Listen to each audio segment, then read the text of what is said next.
On line سوال پوچھ رہی ہیں کہ استاذ ایسا کیوں ہوتا ہے کہ ہم 2 دن نمازیں بہت اچھے طریقے سے پڑھتے ہیں لیکن پھر دل ہی نہیں کرتا اور پھر نمازیں پڑھی ہی نہیں جاتی؟ اصل بات یہ ہے کہ نماز پڑھتے ہیں، نماز ادا نہیں کرتے۔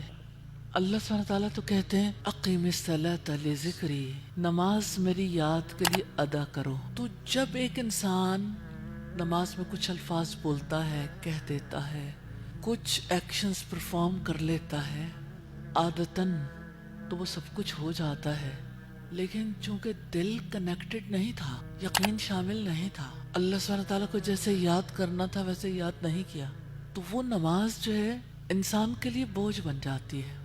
اسے سمجھ نہیں آتی میں یہ ہر تھوڑی دیر کے بعد کیوں نماز ادا کروں، کیوں نماز پڑھوں، کچھ بولنے کا اسے رزلٹ سمجھ نہیں آتا۔ تو جب کنفیوژن ہوتی ہے نا، اسٹیٹ آف کنفیوژن میں کوئی چیز بھی مس ہو سکتی ہے۔ آپ دیکھیں کہ اندھیرے میں پھر کچھ نظر نہیں آتا نا، کنفیوژن تو اندھیرا ہے۔ تو جب آپ روشنی میں نہیں ہوتے، اور علم کی روشنی ہے نا، اللہ سبحانہ تعالیٰ نے علم کو روشنی قرار دیا، رسول اللہ صلی اللہ علیہ وسلم نے العلم نور، علم کو روشنی قرار دی۔ جب انسان کو کسی چیز کا پتہ ہوتا ہے تو وہ سب کچھ روشن ہو جاتا ہے۔ تو دل روشن نہیں ہے نماز کی حقیقت کے بارے میں۔ نماز اللہ سبحانہ تعالیٰ سے ملاقات ہے، تو کسی ملاقات میں اگر ایک انسان جو ہے وہ ایبسنٹ مائنڈڈ ہو، تو آپ دیکھ لیں ڈیجیٹل ورلڈ نے ہمیں دکھا دیا کہ 2 لوگ آپس میں بیٹھے ہوئے ملاقات کے لیے، دونوں اپنے اپنے موبائل پہ لگے رہتے ہیں، اور پھر وقت ختم ہو جاتا ہے، اڑ جاتے ہیں جیسے اجنبی اٹھتے ہیں، ایون بہن بھائی، ایون شوہر بیوی، ایون والدین اور بچے۔ تو نیچرلی تو ملاقات تو دل کی بات ہوتی ہے نا، کہ ایک کہے اور دوسرا سنے، بندہ کہتا ہے اور اللہ تعالیٰ سنتا ہے۔ تو بندے نے جب کہا ہی نہیں تو نیچرلی پھر کنیکشن نہیں جڑا نا۔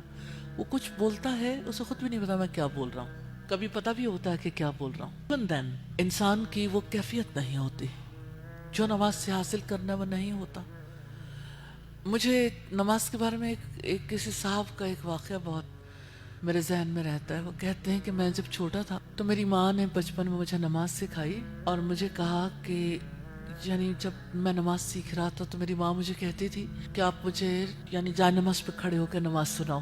تو میں نماز سناتا تھا۔ جب میری نماز پختہ ہوگی تو میری ماں نے کہا، دیکھو بیٹا، اب تک تو میں آپ کی نماز سنتی رہی ہوں، آج کے بعد آپ نے اللہ تعالیٰ کو سنانا ہے تو یہ بڑی سادہ سی بات کہ آپ نے یہ بات جو ہے نا، یہ میرے سے نہیں، اب اپنے اللہ سے کرنی ہے۔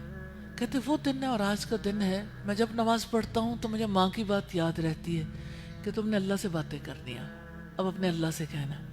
تو میں جب اللہ سے کہتا ہوں تو میری یعنی نماز میں کیفیت بدل جاتی ہے، اور اس کی وجہ سے مجھے نماز ادا کرنا بہت محبوب ہے، میرا نماز میں بہت دل لگتا ہے۔ اور اللہ کے رسول کہا کرتے تھے، ارحنا یا بلال، کہ اے بلال ہماری آنکھوں کی ٹھنڈک کا انتظام کرو، ہمارے لیے راحت کا انتظام کرو۔ اور آپ فرماتے تھے نماز کو میری آنکھوں کی ٹھنڈک بنا دیا گیا۔ تو ٹھنڈک تو تبھی بنتی ہے جب ایک انسان کے شعور میں اس کو سمجھ آتی ہے میں کیا کہہ رہا ہوں اور کس سے کہہ رہا ہوں۔ تو آپ سوچیں انسان کے اندر کتنا پوٹینشیل رکھا ہے اللہ سبحانہ تعالیٰ نے۔ 2 دوست باہم ملتے ہیں، شوہر بیوی آپس میں ملتے ہیں، ماں اور بچہ آپس میں ملتے ہیں، باپ اور بیٹا آپس میں ملتے ہیں، تو ایک دوسرے سے کچھ کہتے ہیں، پیار کی بات کرتے ہیں، تو چھوٹا سا بچہ اچانک اٹھ کے کہتا ہے ہگ میں، اور اپنی ماں کے ساتھ جا کے چمٹ جاتا ہے۔ ایک چھوٹا بچہ بھی جانتا ہے ملاقات کسے کہتے ہیں۔ تو وہ اللہ جو آنکھوں سے دکھتا نہیں ہے نا، اس سے ملاقات جب تک شعوری طور پر محسوس نہیں کریں گے، ملاقات ہوگی نہیں۔ بھلے سے الفاظ بولتے رہیں، بھلے سے کچھ ایکشنز پرفارم کرتے رہیں، تو یہی وجہ ہے کہ نمازیں پھر مس ہو جاتی ہیں، کیونکہ نمازوں میں کنفیوژن، پتہ نہیں ہے کس مقصد کے لیے پڑھنی، وہ کیفیت بھی نہیں حاصل ہوتی۔